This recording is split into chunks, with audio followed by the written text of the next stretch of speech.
Upper Wardha धरण प्रकल्पग्रस्तांचा आज मंत्रालयावरील मोर्चा पोलिसांनी अडवलेला आहे।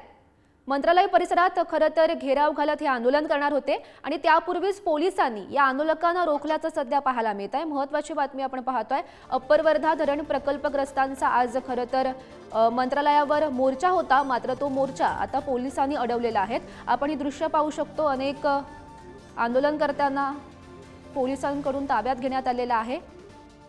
धरपकड ही सुरू असल्याचं पाहायला मिळत आहे। अप्पर वर्धा धरण प्रकल्पग्रस्तांचा आज जो मोर्चा होता तो मोर्चा पोलिसांनी अडवलाय। मंत्रालय परिसरात खरं तर घेराव आंदोलन हे आंदोलनकर्ते करणार होते, मात्र त्यापूर्वीच पोलिसांनी या आंदोलकांना रोखल्याचं पाहायला मिळतंय। आपण ही लाईव्ह दृश्य सध्या पाहतोय। आपण पाहू शकतो पोलिसांनी या आंदोलकांना ताब्यात घेतलेलं आहे। मंत्रालय परिसरात हे आंदोलनकर्ते घेराव आंदोलन करणार होते, मात्र आंदोलनापूर्वीच पोलिसांनी या आंदोलकांना रोखलंय। आणि या संदर्भात माहिती देत आहेत आमचे प्रतिनिधी विक्रांत शिंदे सध्या आपल्या सोबत आहेत।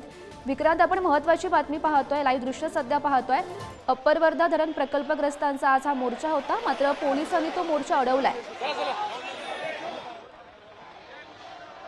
अगदी खरं आपण पाहू शकतोय की अप्पर वर्धा धरण प्रकल्पग्रस्त जे आहेत ते मोर्चा, त्यांचा जो मोर्चा आहे ते मुंबईमध्ये पोहोचलेले होते, मात्र त्यांचा मोर्चा, त्यांचं आंदोलन जे आहे ते होण्यापूर्वीच पोलिसांनी ते आंदोलन रोखण्याचा हा जो प्रयत्न आपण पोलिसांचा पाहू शकतोय। खरं तर सीएसएमटी परिसरात ट्रेनमधून हे सर्व आंदोलक मुंबईत पोहोचले। आपण आता पाहू शकतो त्यांना पोलिसांच्या व्हॅनमध्ये बसवून खरं तर त्यांना पोलीस घेऊन जात आहेत। कुठेतरी हे आंदोलन थांबवण्याचा प्रयत्न आहे। नेमक्या मागण्या काय होत्या, तर मागण्या या 50 वर्षांपासून प्रलंबित होत्या असं त्यांचं म्हणणं आहे। साधारण 9 महिन्यांपूर्वी मुख्यमंत्र्यांनी आश्वासन दिलं होतं असंही त्यांचं म्हणणं आहे। आपण पाहूया हुकुमशाही सरकारचं करायचं काय।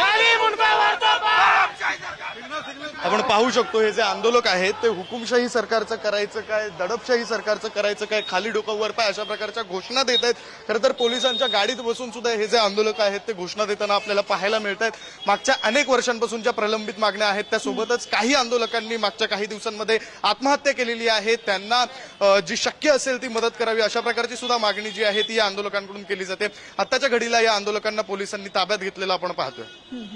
विक्रांत, आपण पाहतोय की पोलिसांनी खरं तर या आंदोलनकर्त्यांना ताब्यात घेतलेलं आहे। या सर्व घडामोडींवर असंच लक्ष ठेवून राहा। तुर्तास धन्यवाद दिलेल्या सविस्तर माहितीसाठी। 11 महिने सतत आत्मक्लेश आंदोलन केलं, त्यानंतर आम्ही मंत्रालयाच्या जाळीवर आंदोलन केलं। मुख्यमंत्री महोदयांनी आम्हाला 15 दिवसात सगळा विषय मार्गी लावू असं 29 ऑगस्ट 2023 ला सांगितलं।